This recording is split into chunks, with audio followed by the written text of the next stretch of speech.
Why, hello, and welcome to issue. I just wrote it too. 637 of Geek in the City Radio. I am one of your totally professional hosts, Aaron Duran. And I am your other mostly professional host, Cable Hashtani. Oh. She will show up eventually, but someone thought it'd be a good idea to let Windows update 5 minutes before the show starts. Oh no. That's a horrible idea. No, she's gonna be getting grief from us for that one. I'm gonna be relentless too. Has she never installed a Windows update before? Does she not know this? You'd think, but hello, IT. Have you tried turning it off and then on again? Yeah. Well, I try that with myself, and it doesn't work very well. You turn yourself off and then you turn yourself on. Didn't quite mean it that way. Didn't you though? No, because I am going on a horrible lack of sleep. Long gone are the days that are the days where I can like write until 3 a.m. and then be functional the next day. It's cute that you thought that you could still do that. All right, so actually everyone is saying I'm quiet, so what's going on? Oh. Have you tried turning it off and then on again? God damn it.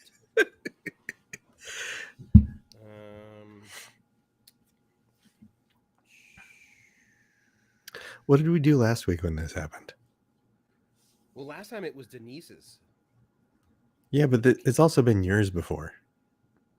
I don't know why it's doing this.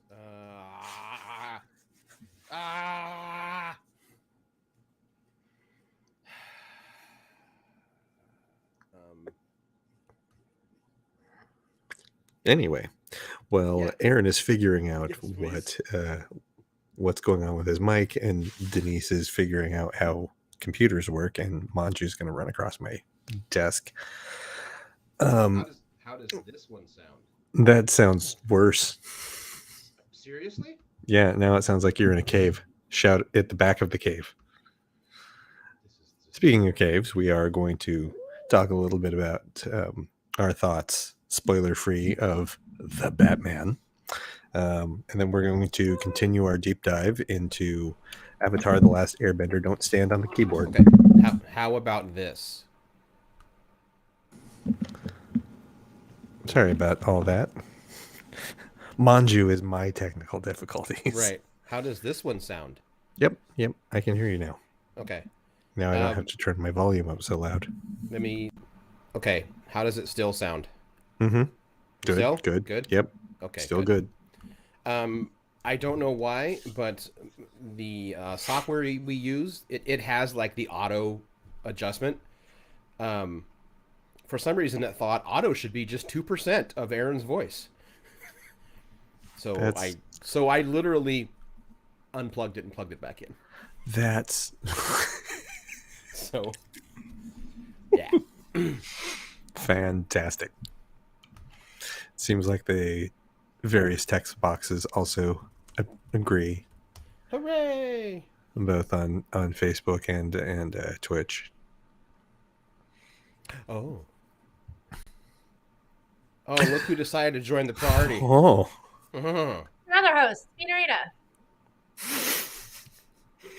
Hey, you're like, wait, we're like, that was 5 minutes ago. And 2 technical problems ago. Oh, I'm glad it's not just me.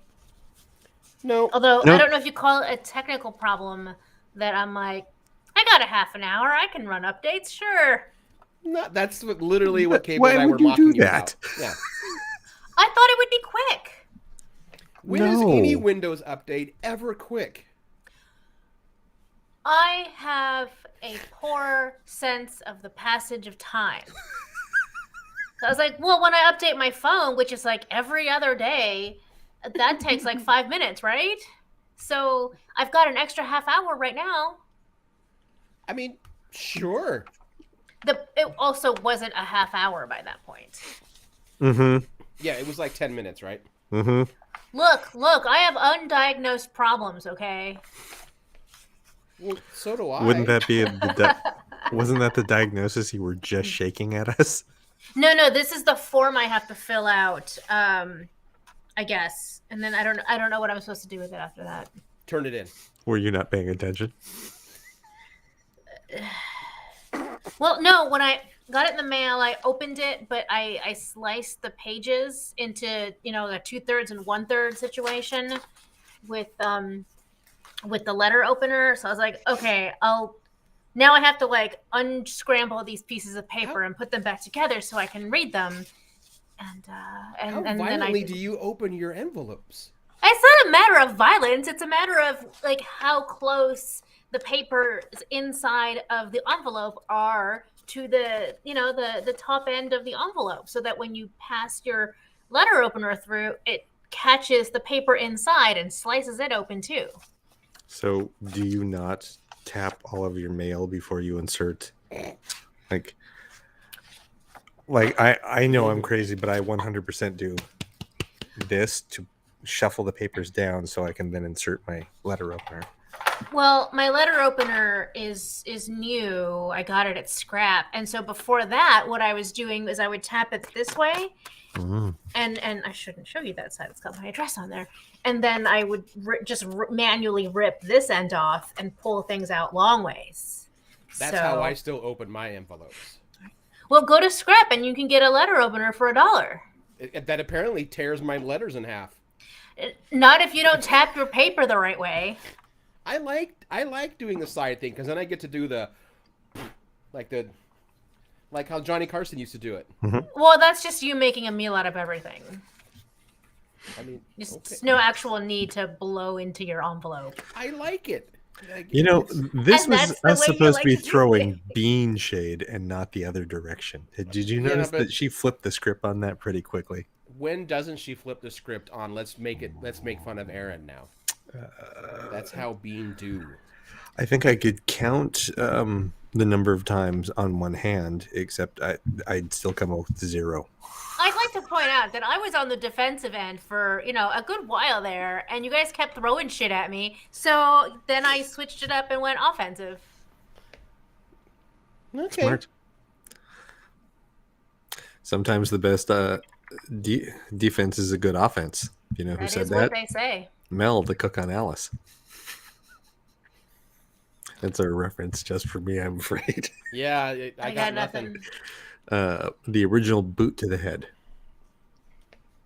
Nope. Nothing. Nope. It's an old Dr. Demento sketch. Okay. For being like the big kind of nerd I am, my Dr. Demento knowledge is actually pretty low, which is weird. That is a little weird. Yeah. I would have figured that would have been one of the things that we could have bonded over. But I never talk about the fact that I spent all of my junior high years listening to Dr. Demento in the middle of the night. See, and I didn't have him at all growing up. I don't know how I found out about him either, but one of the stations in Eastern Oregon or Western Idaho rebroadcast his show because he's from California. I thought he was from Reed. Like, I thought he went to Reed. He went to Reed. Okay. No, his show was broadcast out of Burbank. I think I only really knew about Dr. Demento because of Weird Al. Like, that's how Bean's like, this is so boring. She's like, I updated my computer for this bullshit. These nerds, they're gonna start quoting Monty Python any minute. Good now. Lord. I know. I'm done with this. Fuck it. I left my water over there when I realized it was time to log in, and then the computer wasn't working. And remember last week when we were on point, like we were pre-gaming in text, and we're like, yeah, I love this energy. This is great. This is like the total opposite. Yeah. Well, this is the price we pay. We're only allowed one on, one off. We have max. Yeah, I know. I had like 7 tabs ready to go for all the stuff we were going to talk about tonight, and then now they're all gone. Thanks, fucking Windows updates. Yep. Wait, no. And I'm going to tell you right now, I already don't like Windows 11.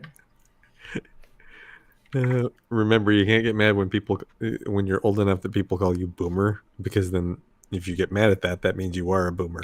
You just gotta laugh and go, yeah, that's funny. Yeah. I'm old. But Zach picked up on your reference, so it wasn't just you. See? Of course. Yeah, that actually also doesn't surprise me, and I'm happy about that. That's good. This was a long way to get to say that I knew of Dr. Demento because of the Fish Head song. Mm-hmm. But there. That's it. That's all I wanted to say. Roly poly fish, Fish heads. heads. Yeah, don't. Fish heads. Eat them Come up. up. Yum. Yum. So, do we want to talk about what we're doing on the show, or do you want to tell the folks why we're running late tonight? Sure. Aaron? We are running late because I just had an interview with OPB about. You mean Oregon Public Broadcasting? Yes, indeed. I was interviewed by Crystal Ligori and about Season of the Bruja. Yeah, and it will air probably on Sunday's weekend edition, and then they might rebroadcast on Mondays, whatever they call it. Yeah, thanks. I might wake up to your voice this weekend. You might on Sunday. That's true. That'll be weird. My radio comes on as like part of the alarm clock, and it's usually weekend edition on Saturday. Well, hey, you'll get to hear around me that on there. time. Man, I'm gonna wish I hadn't said that thing about you on the interview then. Too late now. No, I'm just kidding. I didn't mention you at all. It might be worse. No, it was at best. Originally, they wanted it to air on Friday, but the mask mandate is lifted on Friday, so most news agencies in the area are going to be talking about one thing only. Whoa. Yeah. Anyway, I kind of like the idea of it being on weekend edition. Anyway, that's Sunday seems like the classier version. Speaking of, yeah, I stopped listening to NPR and OPB at the beginning of the Trump presidency, because all they did was talk about Trump, and then he was on the radio all the time, and I'm like, I can't do this, and we just switched to classical. But now I have a reason to seek out Weekend Edition. Oh, thanks. Mm-hmm. Yeah, it was fun, and it was kind of cool to. And full disclosure, Crystal and I have known each other since old radio days. I mean, if she wasn't interested, she still wouldn't have reached out to me. But Sure, it wasn't like we did not know of each other. So and also just kind of cool to talk with her. We used to do stuff on the air together, so it was kind of cool to reconnect this way. Also, yeah, very cool. Very exciting. Yeah, it was nice. And so this is on OPB radio. Yes, and then I guess they'll have a longer, because you know how it works. It's a 25-minute interview. They're going to cut it down to like 8, because that's just how things go. But I guess it's also going to have the web edition, which will have a bit more of the interview on it, and that'll go live. I'm assuming after the interview goes live, they drop that stuff. So yeah, it'll be cool. It'll be fun. It'll be weird to hear my voice on the radio again. Mm-hmm. It'll be neat. So for those of you who are outside of the state of Oregon, you can go to opb.org to give a listen. Yeah. Let me know how I sounded. So Probably a lot like you sound right now. well, yes, I'm sure. Although, Or do you mean like intellectually? Yeah, it's OPB. It's not like I'm on here or any other podcast that we've done where I can just not that Making we don't butt sex jokes? boot seeks. There it is. God, I haven't made that joke in a long time. Not as long as you think, friend. It only works when you have that owl. It's that owl picture is what sells it. Yeah, that one. Boot seeks. One also. There's a face I didn't know I had in my repertoire. Yeah. Well, also regular radio will also alter how you sound a little bit because it's processed differently. Mm-hmm. So there you go. There, look at Norm. He understood the assignment. Yep. So other than that, other than boot sex, we'll be talking about you It started says in the scroll. I know, That's right. I regret it already. Star Trek Picard and Discovery, and I believe we all saw the Batman, which is pretty cool. Yeah. It's been a while since we've all been able to see a movie within the same weekend. Mm-hmm. Yeah. I think the last time that, Shang-Chi, I guess. yeah, that, I was gonna say that was the last time because we all went together. Yeah. Well, do you That want was to a just magical dive right? movie. Do you want to just dive right into the Batman? Yeah, since we're not gonna get delve into spoilers or anything, because that would be a shitty thing to do. Yeah, that would be dumb. There is one spoiler. It's 3 hours long, kids. I Go think to I don't the think that's a bathroom. spoiler at this point. It's Yeah. like the probably the top topic of conversation surrounding the movie. Mm-hmm. Was a 3-hour Batman movie? Oh, God damn. Take that, James Cameron. Right. I mean, it's still only 1/4 of a Zack Snyder Justice League, but still, it was a lot of movie to sit through. It's still half of the amount of time that I spent sitting through Christopher Nolan's movies, That's true. The Dark Knight Rises was long, huh? and I only liked 1/3 of those. Yeah. Well, I think I could safely say that I enjoyed at least like 80-85% of this. Which is pretty good. That's a good Yeah. score. Yeah, we just dive right into it. I mean, I liked it, and people might say, well, of course you liked it, it's a Batman movie. Anyone who really knows me knows I am actually hypercritical about how Batman is portrayed on the screen. For the most part, I haven't liked it. I don't like a Batman that uses guns and kills or allows people to die by violence if he can stop it. And I feel like this was the first time that's been the case. You know, Keaton's Batman let, you know, whatever. Like, he literally put a dynamite on a clown and threw him in the sewer. Mm-hmm. And even though it explodes with, you know, confetti and ribbons, it still explodes. I guess we never saw, and I don't count any of the Clooney and Kilmer stuff. You know, I mean, I count it, but it's not like. Nobody died in those. Yeah, the only thing that died in that was subtlety. Oh my God, my favorite Clooney interview ever is still when they're asking him about when he was shooting Batman and Robin, and he talks about how he's like, you know, he's like pinned to some contraption or whatever, and Shoemaker's on a bullhorn saying, "Okay, George, remember, your parents are dead. You're an orphan. Everything is so dark. You want justice. Action." You can just picture Schumacher doing that too. You know, I guess Bale's Batman didn't kill, but he had no problem using, you know, machine guns, which he doesn't do. Batman hates guns. That's the whole point, or one of them. And then Snyder's jingoistic, just death-dealing Batman was not a big fan of either. Although I liked Affleck as Bruce and Batman, but not the portrayal. Anyway. So that's how you feel. Yes, sorry. Yeah, that's all right. I enjoyed it more than any of the Nolan films. I don't care that there are even friends of mine who are huge fans of Christopher Nolan. I find him predictable as a filmmaker. In a way that I used to not. I think it was when I figured out The Prestige in 10 minutes that I went, oh, wait a minute. You're one of these guys that think you're really fucking clever. Yeah, then I encourage you to never watch Tenet. I'm not going to. That movie will actively anger you. I watched like 2/3 of it, and then I had to leave for something, probably work. This might have been like when I was working weekends last year.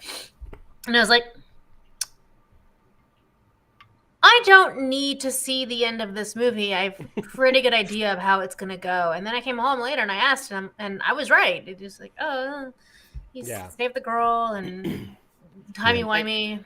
It's very, not formulaic, but yeah, predictable. Mm-hmm. Yeah. I saw someone post today that they said the reason why everyone loves The Dark Knight, for the most part, is that everyone is kind of still taken back by Ledger's performance as the Joker. And he was like, you take him out of that. If anyone else plays the Joker in that movie and you don't like The Dark Knight, he's like, the story makes no sense. It's very kind of fascisty, which is also weird how Nolan's Batman is that way. Nolan's Gotham PD, maybe in Batman Begins, there's the whole joke about everyone's on the take, but yeah, he gives a lot of virtue to the Gotham PD, Nolan's ones, and that's traditionally also not...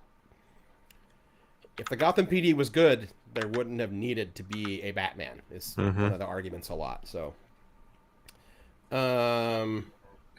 I think these directors, their take on Batman says more about them than it does about Batman.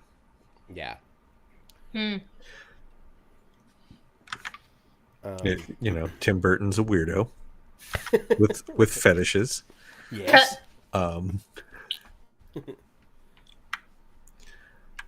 Schumacher's a weirdo with fetishes. Schumacher was a weirdo with fetishes. Schumacher brought the added the nipples to the armor, the chest armor, right? Mm-hmm. Yep. Yeah, and the butt and codpiece shots, which is always hilarious. Nolan is a control freak. No nipples on Batgirl, because I believe, to quote Nolan, he was like, that would be vulgar. I mean, not to like defend him, but we do live in a society where it's totally okay for men's nipples, and chests to be bare, but not women's. Oh, I know. Yeah, no, So that's a whole other episode. He's not technically wrong, though, is what I'm saying. No, he's not. I think that's an entire episode that we could do from the geek point of view. Yes. And take, I don't know, Instagram to task. Yes. Anyway. But yeah, I think the casting was fantastic. I enjoyed the story. I figured out, from my perspective, I know why it's a 3-hour movie. Sure. Because it's 2 movies they did not want to split up and make you spend an hour and a half in one movie and then wait 6 months to finish it. So I get it. It's like, I could see that. Yeah, if you look at it, it is 2 very different stories taking place simultaneously, that you have 2 movies. Right. Sure. And you have to sit through 3 hours to watch it all. I did think about that. I'm like, how could they have made it shorter? Oh, you could have taken out the thing. This part, this one, if you remove this character and the elements that they bring into it, I'm like, that could cut down at least a half hour, 45 minutes. But it ties in. They do they do blend or connect. So I don't know that you could have split it up. I think the only way to cut this movie shorter and make it a 2-hour movie would have come at the expense of the action sequences. Because Probably. they don't do anything to drive the story. There Sort of. is. I mean, they sort of do. Yeah, there is one part of it, like action sequences, I guess is how you would describe it, that I'm like, yeah, I guess you didn't really need this whole element, but then where does your climax come from? I know what you're doing. I know what you're mentioning there, and without being spoilers, I agree. I think there are elements to that could have been removed and would have trimmed about 15 minutes. There's one element of it I really like. But the kind of impetus that starts it off just kind of felt like blockbuster fare. Like, hey, every superhero movie needs this moment, so we better film that. Right. And it's like, this one doesn't really need that. You can have what that leads into. I thought that was really well done, but not what kicked it off.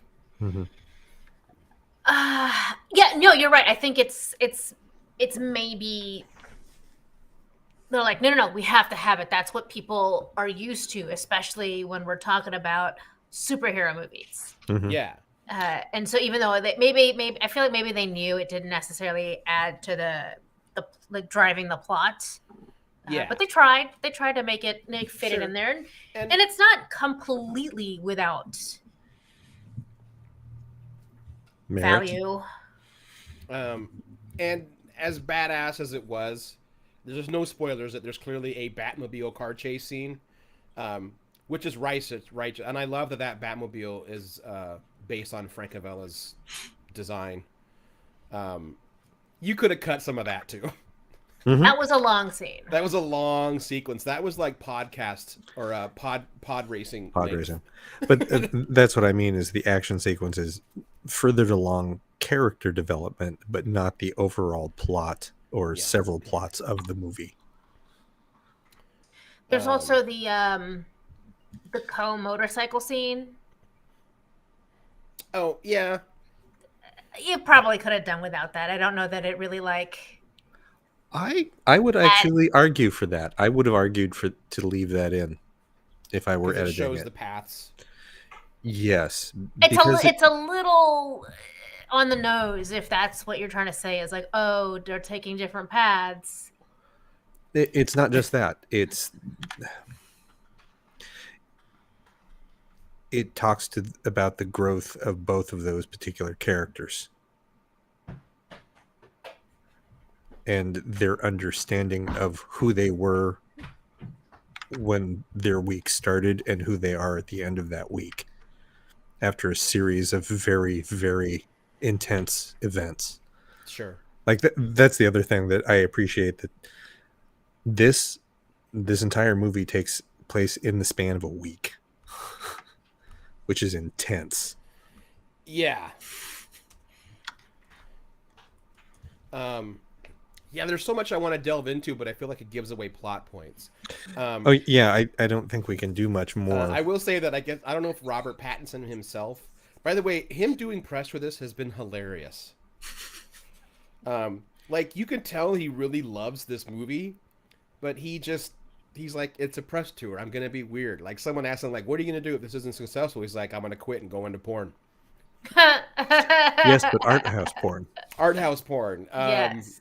He talked about playing Final Fantasy VII and how the death of Aerith like ruined him forever, and how he still isn't over it.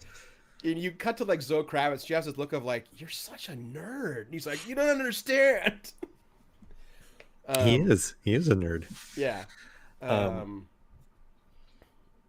did want to say one thing that, again, I don't believe this gets into spoilers, but of all the Batman movies, this one is full of Batman, unlike many of the other movies with Batman in them. Very much Batman. It is like 82% Batman. With his handmade cowl. It's like, I think I realized that towards midway through the movie, going, this fucker's just Batman all the time. Whoa. Right. Yeah. I liked that this one also was a detective story. Mm-hmm. Like, I got tired of every Batman movie being, well, what are his powers? Well, he's rich and he punches and violence. That's his power. And I'm like, or how did you get this particular piece of tech? Where did you get that piece of tech? How did you develop this? It's like, no. Oh, he's going to walk a crime scene and notice things that you missed? There we go. Yeah. There's...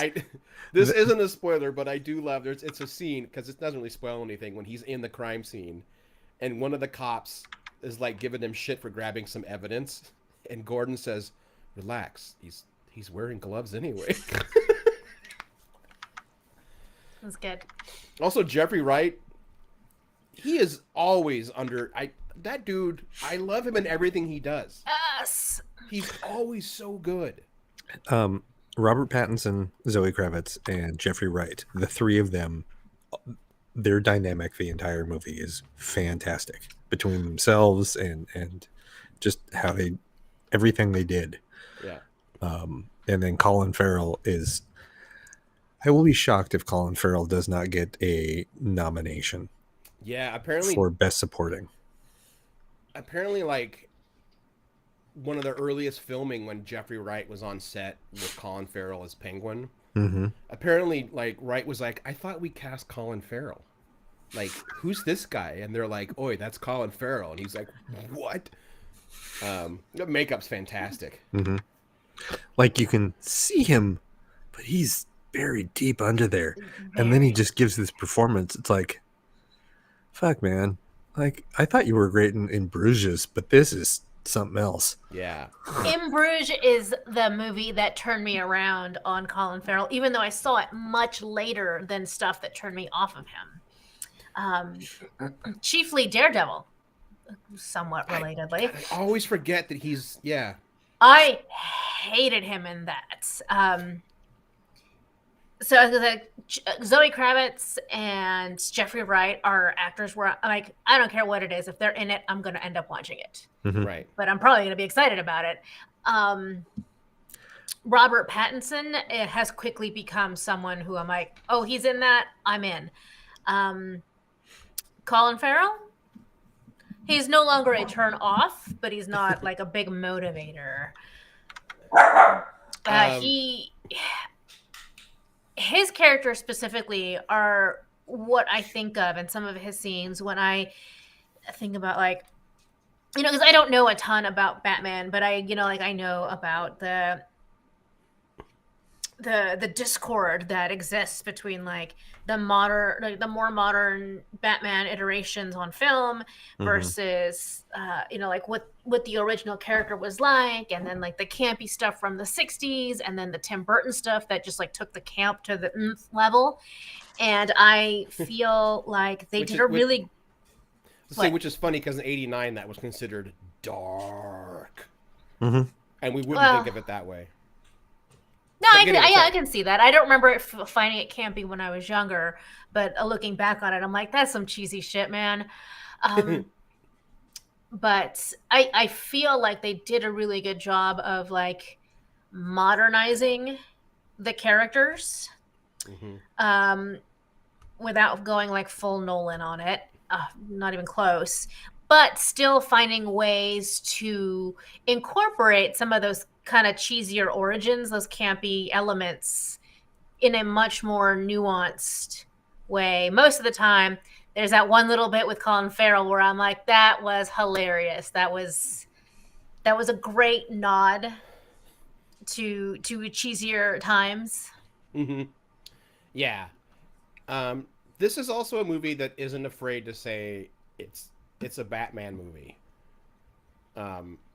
That's the other issue I always had with Nolan's issues. Nolan is embarrassed that he's doing a superhero story. He wants to tell this grizzled, hard-boiled crime story, and he has to use Batman, and I always feel like it annoys him. Matt Reeves is like, it's a Batman story, and this isn't year one. They've said, like, this is year two. You know, hence why Gordon is working with him. The signal already exists, all that stuff. Cops don't really like him. There was all cops hashtag. Well, there's the one that kind of helps him, which I swear in an earlier draft had to have been Renee Montoya, and they backed out. Merrick pointed out something that I will again leave out details.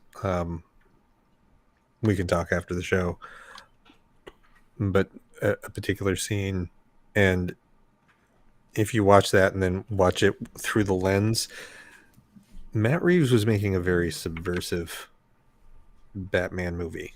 There's like it's very much straightforward detective movie, crime noir, but it also knows that it's being seen in 2022 with all of this going on. Yes. There have been some complaints from the Asian American community about an early scene where a victim is a potential victim of street violence is an Asian American man. And I get it. I get where that comes from. And this movie isn't glorifying it. It's not.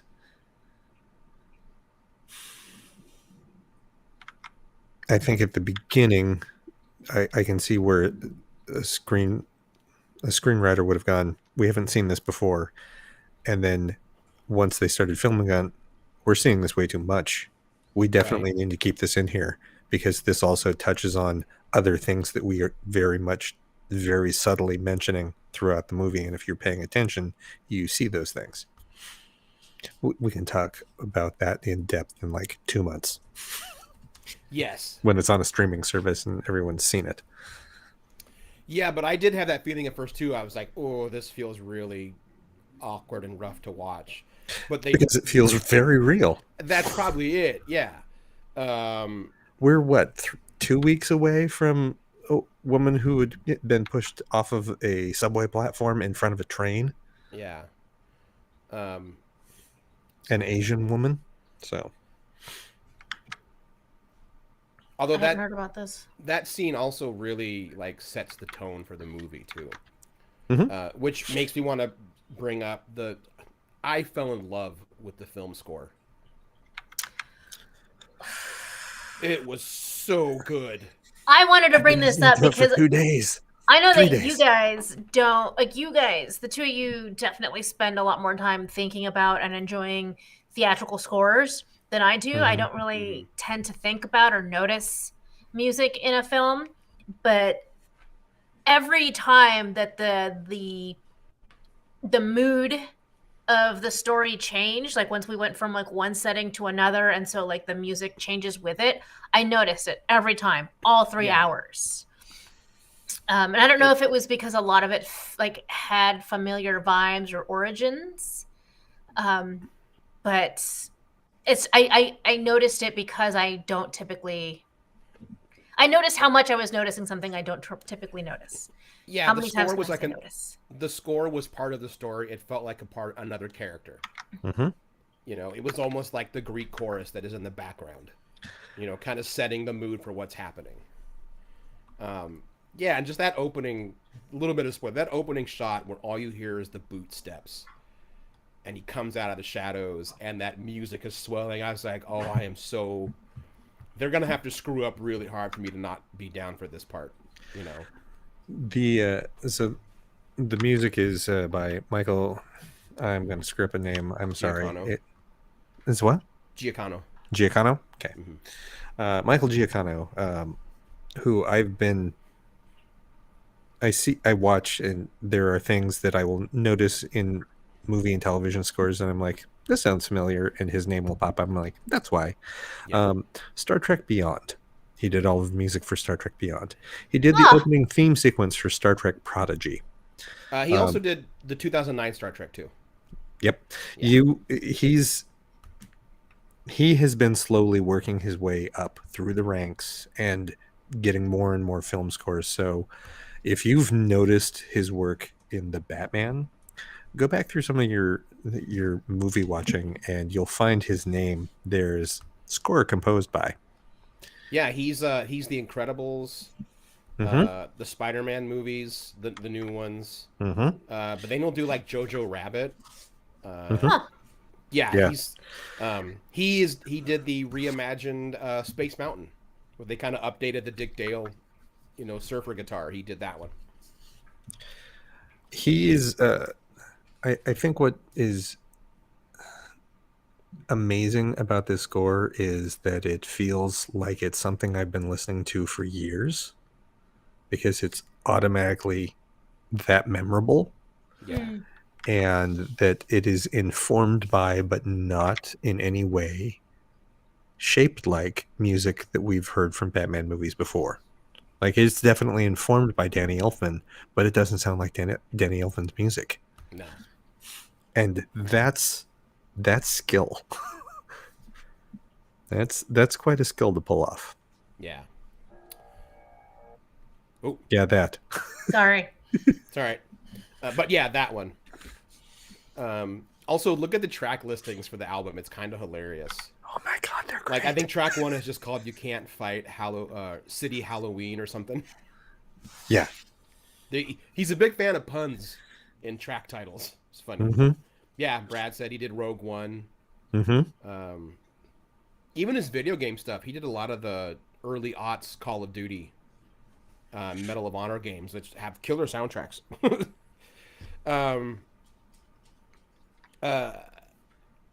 Zoe Kravitz finally gave me a a cinematic. Well, that's not fair. Michelle Pfeiffer rocked as Catwoman. I take that back. I still think A modern take on a Catwoman, I guess. I think that Michelle Pfeiffer's Catwoman still sets the bar for cinematic Catwoman. Zoe Kravitz easily used those parallel bars to do some great flips. But isn't Michelle Pfeiffer's Selena Kyle also the one who goes crazy in the process of becoming Catwoman? She does, yeah. I have a hard time with that take, only because we're like the take in '92 is yes, she was driven crazy by that.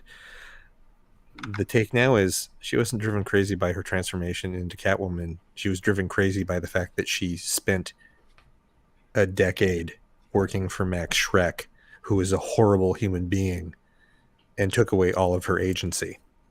She didn't go crazy. She became who she actually was. Right. No. What I mean is, like, in my admittedly, I haven't seen that movie in a really long time, but the way I remember it is like she's literally like having like a manic episode, and then she decides she's going to be this, cat, this villain who acts like a cat. None of that. She's killed. She's killed and brought back to life by cats. Oh my god, that's even worse. And Yes. that's not Michelle Pfeiffer's fault, although she agreed to it. No, she's brought back to life by cats because the whole concept is that she was killed in such a manner that whatever spirit went back to her to bring her back to life went, yeah, this isn't a justice that we aren't going to let stand. You have to kill. You have to fix this. That's So an interesting way to look at it. Yeah, it's complex, and I read a lot more into it, I think. So that's a lot more credit than I ever gave it. It went downhill when they tried to explain it in the Halle Berry Catwoman movie, because that was a direct sequel. Which is hilarious. Oh, I don't remember that being so closely connected. Oh yeah, because they say, yes, when a woman dies in this manner and is brought back to life by cats, you're being brought back by this spirit, and this is what's going on, and now you have to do this. And they like outright said that? Oh yeah, Catwoman. Oh, I must have the Catwoman blocked movie that. is a fucking mess. Or maybe I didn't even watch it. I don't know. I'm not a Halle Berry fan.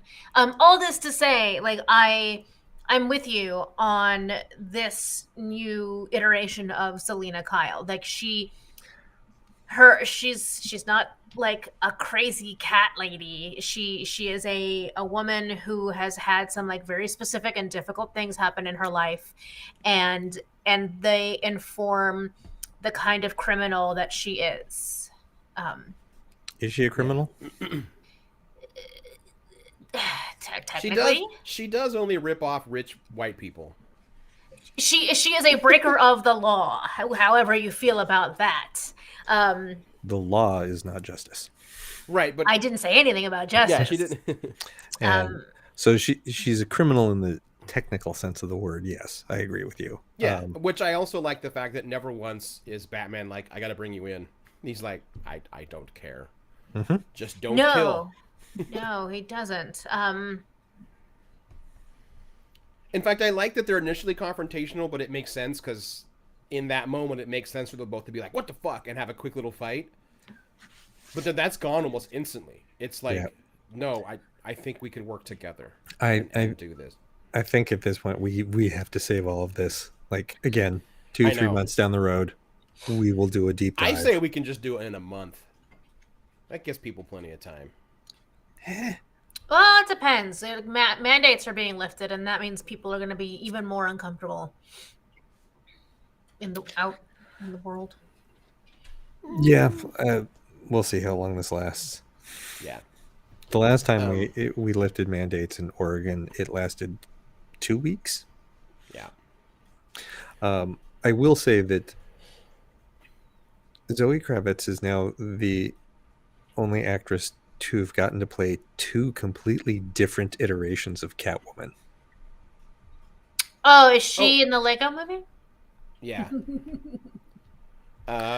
I also like now that the Batman is really good critical acclaim, and people are loving her take on Selena Kyle / Catwoman. Mm-hmm. That she has no problem throwing shade at Nolan and the Dark Knight folks. Did you hear this story? Mm-mm. No. So she was also in the running for Dark Knight Rises to play Catwoman, and she was told by, I guess, the casting director, they're worried you're too urban.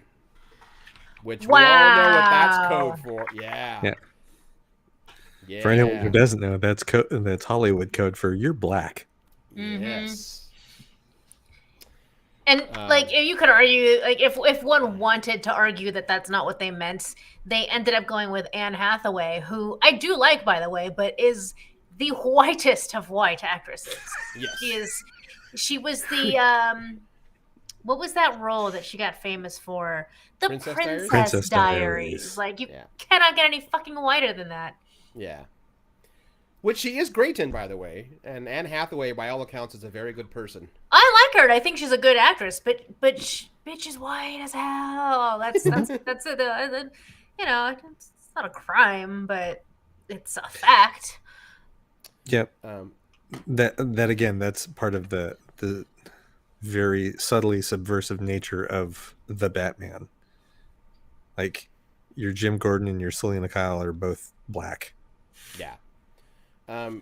The best way I can sum up of why this is probably one of the better cinematic takes on Batman is that Ben Shapiro tweeted that this was the worst Batman movie he's ever seen and that the superhero has gone woke. I'm like, well, that is the greatest endorsement of a movie I could ever have if you feel it's too woke.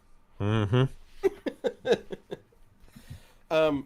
And then we'll like jump into Star Trek here, but I've got one little like kind of hilarious anecdote. I didn't think this was true, but apparently it was. Jeffrey Wright felt like he should portray Gordon very formal when speaking to Batman. So the reason why you hear him call him man half the time is he considers that his last name. He is Batman.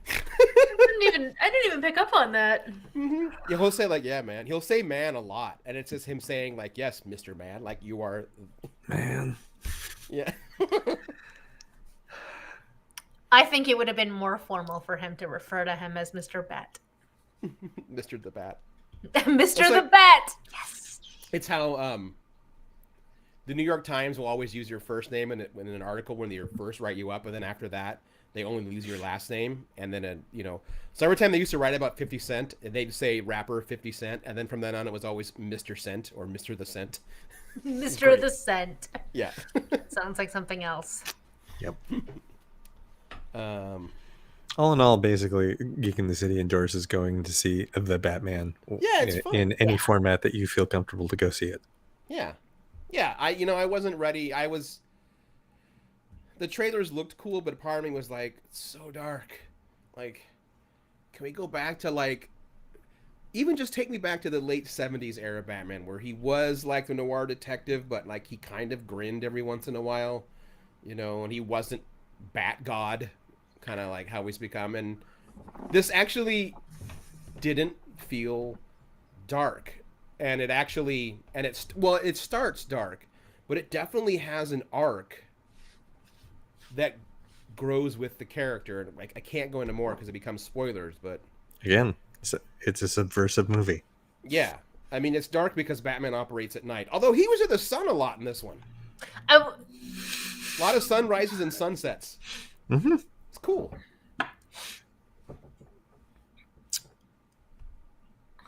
Yep. I feel like in terms of like percentage of day scenes versus night scenes, this movie has more nighttime scenes than the last couple of Batman movies.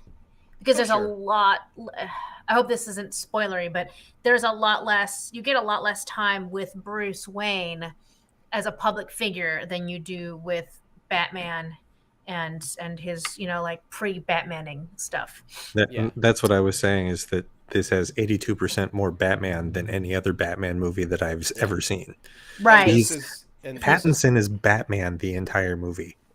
Yeah. Pretty much, yeah. Mm-hmm. But despite like the ratio of Batman to Bruce Wayne being very canted in one direction, I can see a lot better. It's mostly night most of the time in this movie, and I can still see what's happening. Mhm. And for the record, I am not an old in that regard. My eyes, as long as I have my glasses on, I can see just fine. I know some people, like, you know, you get a certain age and you're like, it's too dark. I can't see anything if it's too dark. Not a problem. You can actually see what the fuck is happening in this movie. Yeah. Mhm. And I think that alone, by itself, makes it a substantially better movie than anything Chris Nolan has done. Visibility. Beanarita's review of the Batman. I could I see can see it. Nice. Well, should we jump into the trekking of stars Mm-hmm. after these messages? Okay, that's it.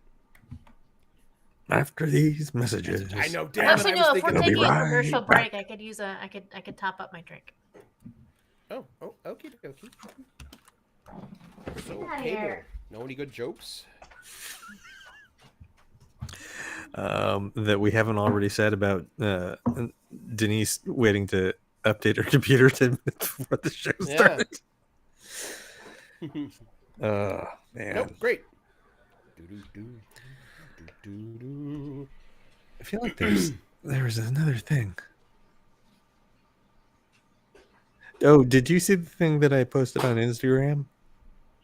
Yeah. I Middle mean, of the probably- day, Merrick sends me this screenshot from Twitter that talks about the Seso Seki, which is the killing stone in Japan Oh, yeah. that has now cracked in half. The stone itself housed the spirit. I'm going to use their word, a chaotic demon spirit. And now that it's cracked open, it's considered that possibly the spirit has been free. This is a stone for, this is not a joke. I just, it's weird trivia. The Sessho Seki is from a bunch of stories about a kitsune. And it always seems like it's a bunch of different stories about kitsune, but it's actually the same kitsune. It's a Tamamo no Mai. And she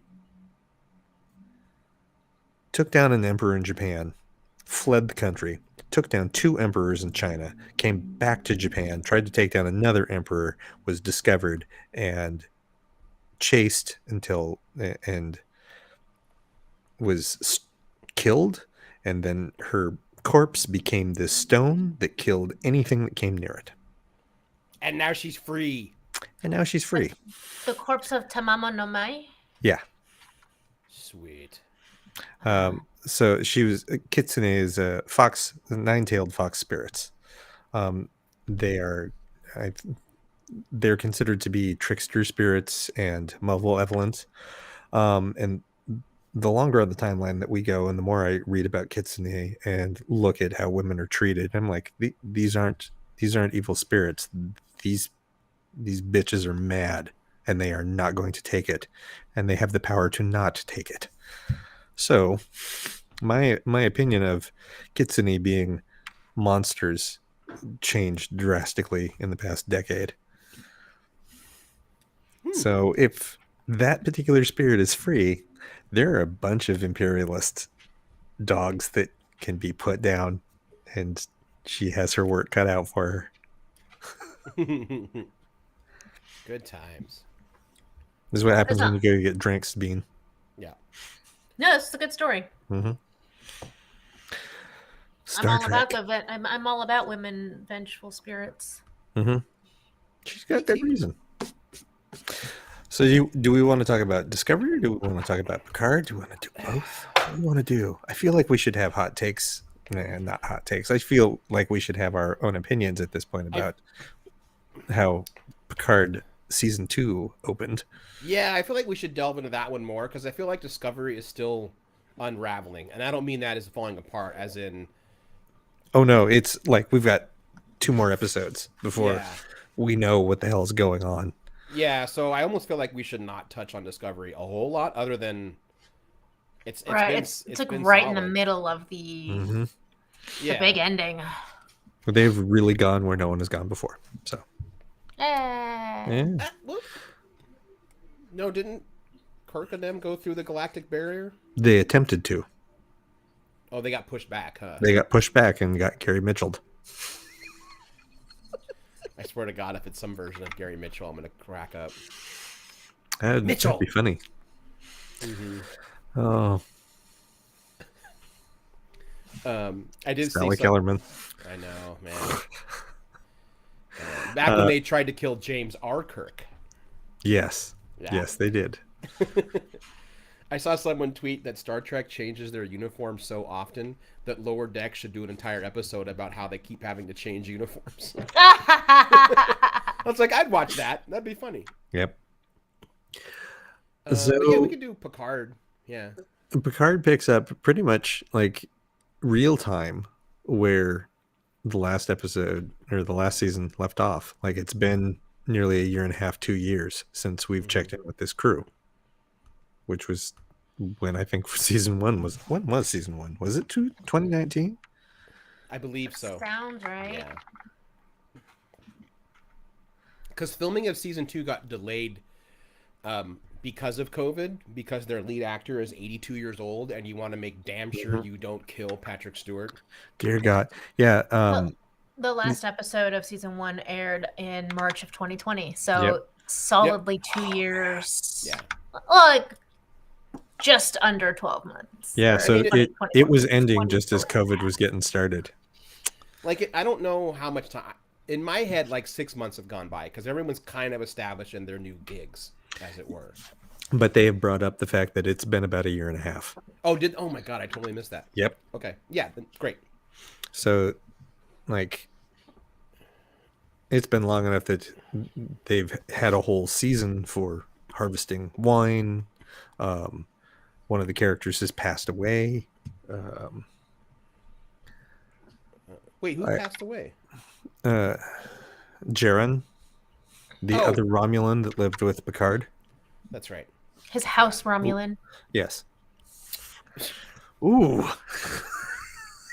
It's not what it is. They were there voluntarily, and they were. I know. I didn't mean it that and way. they were friends. I didn't mean it that way. That's harsh. But I was gonna say houseboy. No. That sounds what. But no. he was a grown man, and so then I went with Romulan. Let's rewind. I need to Also, look up being his the way the name. light's hitting your glasses, it's giving you the shadows. It's giving you kind of like Bajoran nose. It looks fun. The way it's hitting your nose. Yeah. Oh, yeah, my there it double is, bars. right there. Yeah. Mm-hmm. Can I just Not nerd mad out about really it. quickly? I giggled way too much to realize that harvesting grapes is now just a drone that beams them Mhm. to the pressing. I'm like, that makes so much sense, and it's so dumb and great. I did have a split second of like, who just beamed in the orchard? Oh, they just beamed the grapes in. Yeah. Zaban. Zhaban. Zaban. Yeah. Zaban and Laris were. I love Laris. Yep. So they worked for Picard. They are former, not Obsidian Order, that's Cardassians. Tal Shiar. They're former Tal Shiar agents of the Romulan Star Empire. The comic that preceded the first season of Picard explains who they are and why they live with and work with Picard. Right. Because he saved their ass. And they saved him, and it was, yeah, they had a mutually beneficial relationship. And he's like, what do you think about wine? I like that they also are the ones who decided to hide guns everywhere in Chateau Picard. And the Admiral was basically like, well, you really can't take the Tal Shiar out of the Romulan. Like, it's always kind of there. No. And like, that was kind of, I think, implied of like, oh, he just lives on a farm out by himself? Yes, with 2 Romulans. Oh, we're never getting in there. No. You aren't, because they will just fucking kill you. I really liked how it opened. I'm a big fan anytime a show does the look where everyone's doing now, and everyone seems kind of relatively happy. Yeah. Even Mhm. Seven, who's just in fights. She's doing what she wants to do, running the Yes, Fenris that's- Rangers, and um, uh, yeah, I love that. What's his name is the first full Romulan to graduate the Elnor? academy. Elnor, yeah, Mhm. I like that both Rafi and Rios are back in Starfleet. That they have come to grips with their own issues with Starfleet and their own personal demons. And not only are they back in Starfleet, they are flourishing. yeah. Um, I like that Starfleet looks kind of cool again. it does. It feels very adventure-y. The new Yes. Stargazer looks really pretty. Mhm. I like the fact that there's a USS Hikaru Sulu out there. Yeah. Um, the new Excelsior. Mm-hmm. Which, by the way, if you're on Twitter, the guy's name it's Brad something, I think. He was the ship designer. He basically posted the 3D renderings of every single ship you see in that scene against the Borg diamond. All Oh, of them. Like what inspired them. Um, they have now officially canonized they have canonized Captain Uhura. good. There's a ship you see Picard walk. I forgot what ship it is, but if you read the like the small print on it, it gives, as commanded by Captain Nyota Uhura, this these years. So that's pretty cool. Um, yeah, it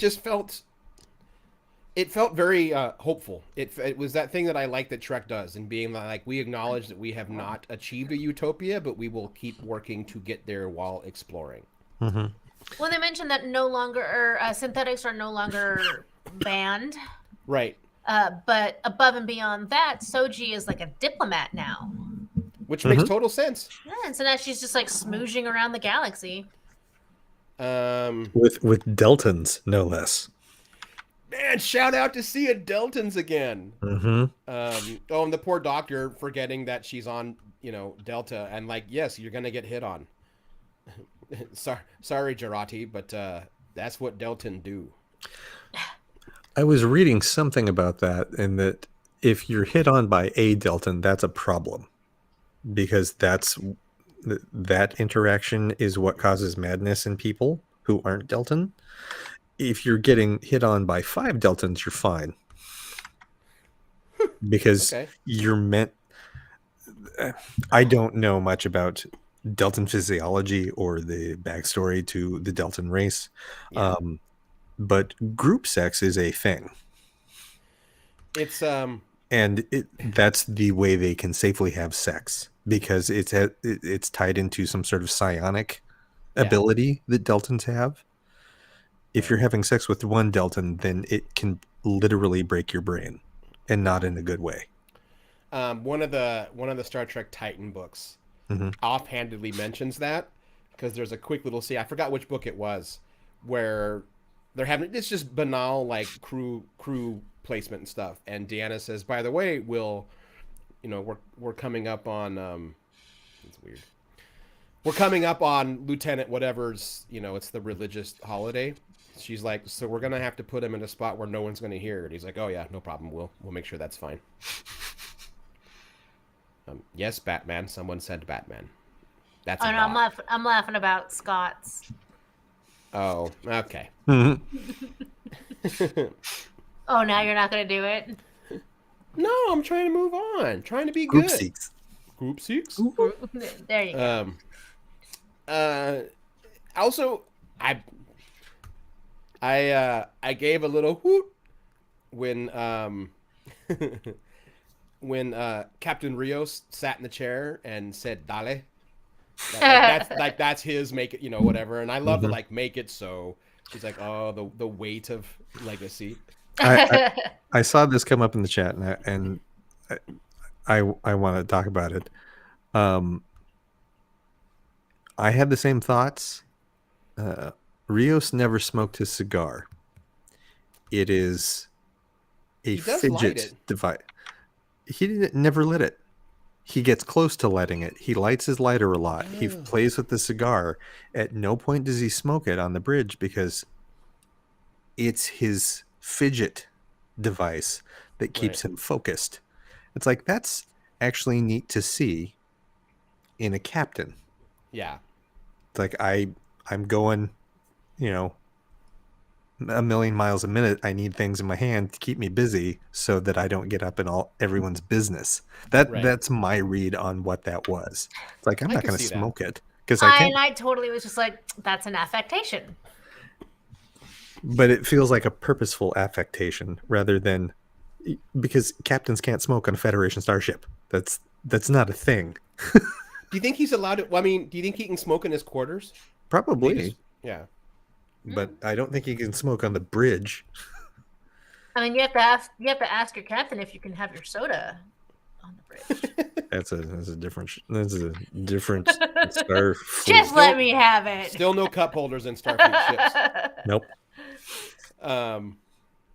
Yeah, I really liked where the episode is going. Mm-hmm. The only thing that I thought was odd was when everyone's like, here's this weird green energy and a really creepy ship coming out of it, and we're hearing thousands of different voices speak at once. What do you think that is? Like, it's a little obvious. Come on, guys. I mean, I think it was supposed to be obvious for us, but like they explained, it's like the Borg are effectively dead in their time. I guess that's true. Janeway took them out. Yeah, I guess that's so true. And we're at least a couple decades away from. Yeah. I do like that they acknowledged that they started using certain Borg technology integrated into Starfleet ships. I remember when they first mentioned that, I was like, well, that's not going to bite him in the ass later. Uh-oh. Spoilers, it bit them in the ass immediately. Spoilers, yeah. Yeah, what an opening, man. That was like shadows of cause and effect. The Enterprise blows up in the first 20 seconds. Mm-hmm. Mm-hmm. It's good stuff. Yeah, it was... and I like how the gang was all brought back together. It made sense to me. It worked. Having Guinan back is great. That was nice, but I kind of got the vibe that it was going to be a one-time thing. We might see her again because she's Elorian. They live a long time. And she's also not wholly affected by changes to the time stream. Like if something changes, she goes, something's off. Like somebody moved something. This piece of furniture on a cosmic scale has just been moved, and I'm aware of it. I just don't know what the hell happened. Where'd the Klingon go that used to work on this ship? Right. It's like, Klingon? There are no Klingons here. Okay. Yeah. Hey, Aaron, I think you know this. Denise, do you know much about Sir Patrick Stewart's personal life? Oh yeah. I know he likes pit bulls. Yeah, that's still true. And he's BFFs with Ian McKellen. He's also a very strong supporter of feminist issues and women's rights, which comes from his upbringing by his mother, who was apparently abused by her husband. A lot. And as soon as there are elements introduced in this episode, I'm like, well, we're getting a very special season of Picard where we get to see what Sir Patrick Stewart has been talking about in therapy for the past 10 years. Yeah. More than that. Yeah, that 100% scans. Yeah. Like that hit really hard. That and the whole thing with Laris and the constant denial. I'm like, oh man, this is like every British period drama I've ever watched. Yeah, I can definitely tell that this is, I mean, obviously there's going to be a lot of like pew pew ships, ship dogfights, but there's going to be some Downton Abbey shit. By the way, dogfights. But there is going to be some like serious tackling of personal issues in this season. And it makes sense because even if you cut out the parts that are personal to Sir Patrick Stewart, the character Jean-Luc Picard has like some definite hang-ups, you know, with like how much he hates kids and like the fact that he's never been in a long-term serious relationship. I hope that's not giving too much away about this season or what we're anticipating. We've been talking spoilers this entire time. Yeah. Batman was no spoilers. Picard is full spoilers. Picard's Everyone gonna knows have that we spoilers. talk Star Trek in depth on this show. Yeah. Very well. Still stopped us from getting invited to the fucking virtual screener that happened the day before, but whatever. Did it? Oh yeah, like anyone who even mentioned Star Trek once, like Paramount's like, come to the virtual screening room with us on the day before the Picard airs, and I was like, well, fuck you, Paramount. Hey, what? That doesn't help. That's good job, Bean. Nailed it. They already snubbed us. What do you want? There's still more Star Trek that comes out this year. Strange New World is in May. Yeah. I want to be in love Captain you, Pike's Paramount. virtual room. What we're saying is, yes, we don't have Star Trek in the title of our show. We still talk a lot of Star Trek. Anyway. All right, yeah, just cut that in post. Nah, it's funny. I mean, then you'd have to cut out all of this too. Yeah. Anyway, all this to say, yeah, clearly, we're really gonna like dive into some like, Picard, why are you so messed up? Yeah, definitely. I mean, and I think that's going to become. Yeah, I'm curious how the time travel-y stuff and alternate, because this isn't, from what I can tell, this isn't, hey, what if Terran Empire? This is not Terran Empire. As like Q said, this is the road not taken. Mm-hmm. The end of the road not taken. Yeah. Also, I love that little quick moment with John Delancey aging himself. He's like, "You've gotten old. Let me fix that." The man who had 5 minutes of screen time in this episode, he used every single second. I love John Delancey. I know Bean's not a big Q fan, but I think he's gonna. It's not John Delancey I have a problem with. It's the Q character that was just always so fucking much. I like the fact that he is the sinister, I have no idea what his motives truly are version of Q. Yeah. That we originally got introduced to in Encounter at Farpoint. Yeah, and saw shades of in All Good Things. Mm-hmm. It was that, yeah. And I even remember in All Good Things, like he tells them, like the trial never ends. Mm-hmm. He did say that. Which is why I think a lot of fans were always bummed, like we never got the Q movie. Like you tell us in the final episode, the trial never ends, except it did. You know. So I like a lot of that. I'm curious to see what happens. I mean, obviously, but oh yeah, Steve was mentioning that there's going to be some 20th century shenanigans. Also, I think a lot of it. That'll be really interesting to see, like what they're going to. So. The whole point of.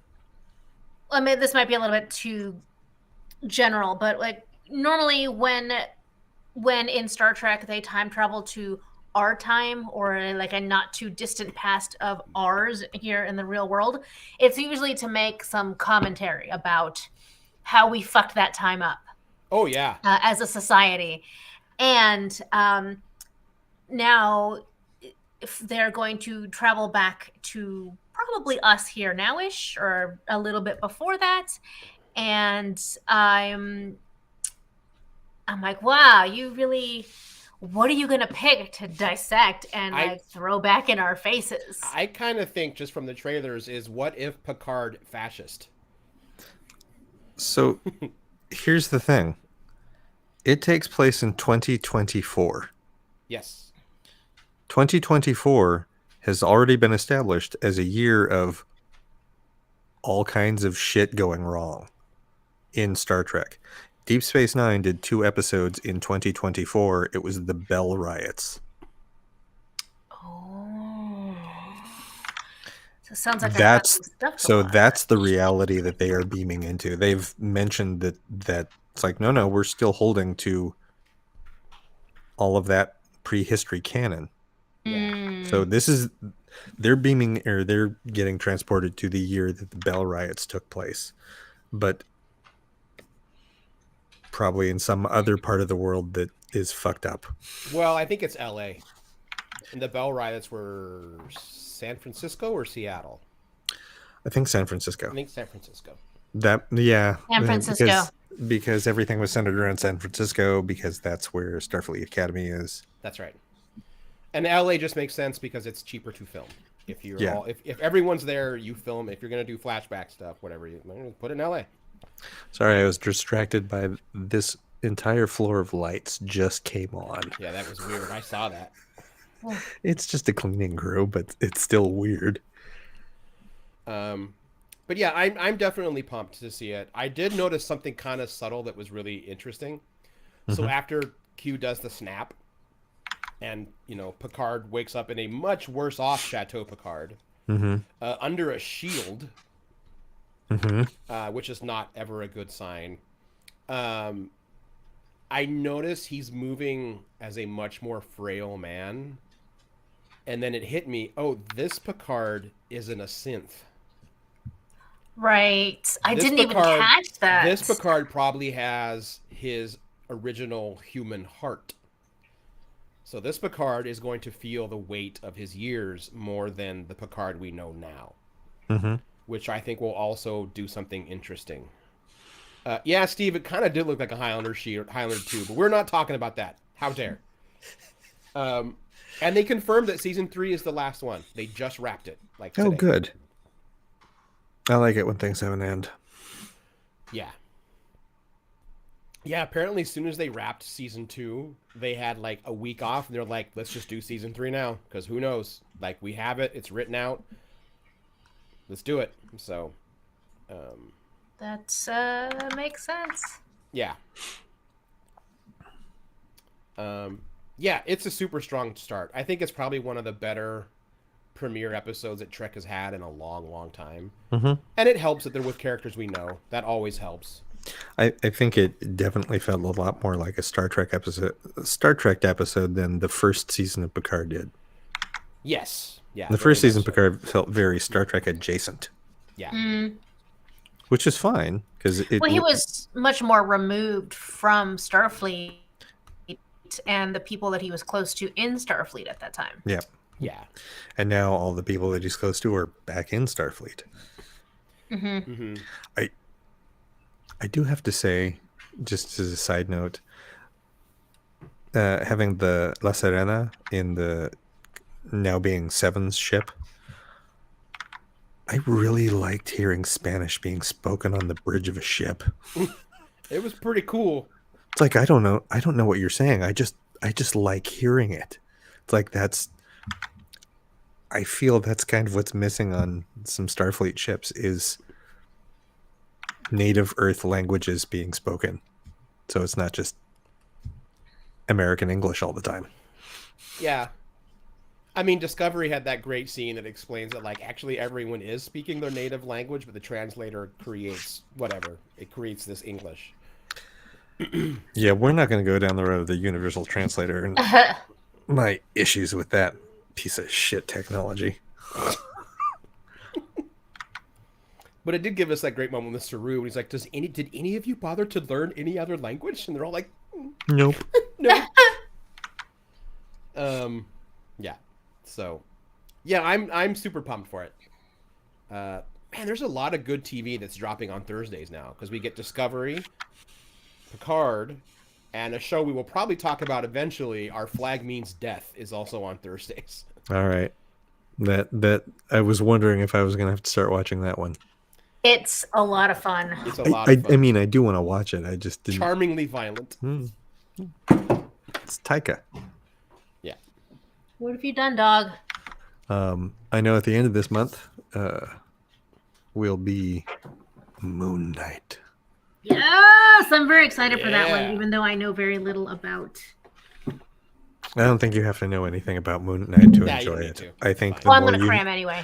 I think the more you know about Moon Knight and the more of a fan you are of Moon Knight, like if you're one of those 567 people who are diehard fans of Moon Knight, that's not a slight. That's like they are a very niche group and they are very obsessive. There are Mm. no casual Moon Knight fans, really. No, and good. Like I try to be, and it's like I can't. I think if you were one of those 567 people, you're going to be hypercritical of the TV show. So I think if you know that Moon Knight exists in the Marvel universe, you're good. You're good to Yeah. go. I meant like a few years ago, I mentioned to someone that like I dig Moon Knight, and they weren't checking my nerd cred. They just assumed that because I said I dig Moon Knight, that I would be one of those 567 fans, and they just went deep on the lore. And I went, oh, I just think he's cool looking, and I dig the comic. And he went, and the guy looked at me like, what do you mean, just cool looking? I'm like, he's cool looking. You know, the powers are kind of sweet, like, you know, connected to the moon, and outfit's badass looking, and sometimes he flies a crescent jet, and that's cool. His name's Spectre, that's righteous, like, Mm-hmm. it's cool. And he's like, I'm like, okay, I'm gonna quit talking to you then. You scare me. I hear where you're all coming from. I'm still gonna read a bunch. No, that's That's fine. fine. But I mean, like, when you say I'm going to read a bunch, are you going to go read a couple of the more recent books, or are you going to go get an omnibus? No. You guys gave me like some specific names to check out, and I had Christian Yeah, those are all modern. snag me. Is It's that all not modern. what I want? No, it will be fine for watching this show. Mm-hmm. It's not the original. You're going back into like omnibus level 70s Moon Knight books, going, oh, this is crazy. That's not my current intent. It's not off Don't. the table though. No, don't do that. It's too goofy. What? Like I said, I think it's going to be one of those. The more you know, the more you'll be hypercritical of it. Yeah. Like Aaron talks about Batman at the beginning of the show. Yeah. Well, I mean, then that depends on like whether or not I'm actually like particularly taken with the character, which we don't know yet if I will. Scott is telling us about when he was 7 and he created a character named Night Raven, who was basically just Moon Knight with no cape, and I think that's wonderful. Also, the fact that there isn't a comic book character called Night Raven actually seems pretty unforgivable right now. There is a character named Raven, right? Yeah, and there's a Nightwing, but we don't have Night Raven. That is kind of a surprise. That sounds like some dope-ass Amalgam comic stuff. Oh, Amalgam comics. They were better than they had any right to be. Hell yeah, they were. Fucking Dark Claw merging Wolverine and Batman, or was it Bruce Wayne, Agent of S.H.I.E.L.D.? Mm-hmm. Doctor Strange Fate. Mm-hmm. It's the best. The Amazing Spider-Boy. Oh, yeah. And Was Storm just called Lightning? Because she was a Storm was combo- called Amazon. Oh, that's right. Yeah. It was righteous. Mm-hmm. I gotta dig some up. Go find them. They were Yeah, ridiculous. I like that Dark Claw's nemesis was the hyena, which was an amalgam of the Joker and Sabretooth, which is terrifying. And his Robin was a mix of Grayson and Jubilee. Mm-hmm. Yeah. Good stuff. Speed Demon, Oh, Flash yeah. plus Ghost Rider. Yeah, it was badass, man. Steve. Oh, Jesus. Oh, and it was Frank Castle and Diana Prince called Bullets and Bracelets. Mm-hmm. Castle and Prince. Ridiculously wonderful. It was so good. Oh, man, I gotta go read those. Well, that seems like a good place to kind of wrap up the night Yeah. on the that seems Amalgam reasonable. universe. So no Avatar this week. We'll have to get to it next week. Yes, we will have some more Avatar next week. Did you all watch the 4 episodes? I No. did. I And will. I did the notes and everything That's right. Excellent. because I've become hyper aware of like how bad I've gotten at doing certain things. I'm working really hard lately to not be super bad at doing them. This won't last, you guys, so enjoy it while you can. I will enjoy it. I will take notes when I watch it. I haven't. This sounds like a total like humble brag, but I've been really busy on interviews and promotions. That's great. To do it. You're totally busy. Yeah. I do recommend checking out the IMDb cast list for the live action Netflix show, so you can kind of also get in your head, as we're getting to know these characters in the animated series, who the actors who are going to be playing them in live action. Cool. I will definitely do that. Things like Paul Sun-hyung Lee playing Uncle Iroh, or Daniel Day Kim playing Fire Lord Ozai, who we haven't formally met yet. I'm excited. Yep. Oh, Dave Blass is the guy who does the Trek ships for Paramount now. So look him up. Dave, Blass, Dave Blass. Okay. He's like been posting glass, but with a B. Yes, he has been posting so much behind the scenes cool. Like if you're into that, like that nerdy part of Trek where you want to look at like every flag design and ship, like follow that dude's Twitter. I don't know what you're talking about. Yeah, I never do that. Literally, when I saw that thread, the first thing I did is I tweeted our friend Jesse. I'm like, think of all the models we get to build. Nice. Yeah. That scans. Yeah. Did you just call us flat scans? Oh shit! I totally didn't catch on this because there's a wider. Sorry, back to Picard really quick, and then we'll have to sign off. So, the Klingon Empire has a flag at Starfleet Academy now. I missed that. Yeah, I'm looking. The Ferengi, Bajorans, Idic, so Vulcan, Federation. I don't recognize that one. Klingons, I'm guessing the Romulan Remnant Empire, whatever they call themselves now. Well, it's pre-Navarre, so. No, I know what it means here. He just posted on his Twitter. Every flag is at this graduation academy to represent the race of everyone graduating Starfleet Academy that year. That's cool. Fascinating. I love that kind of nerdy background shit. I think already closed that Twitter page, so now I gotta get back here. All right, well, we should sign off for reals. Mm-hmm. Okay. So for reals this time, I'm Aaron Duran. I'm Benarita. And I am Cable Hachitani. And we will talk to everybody next week. Bye, friends.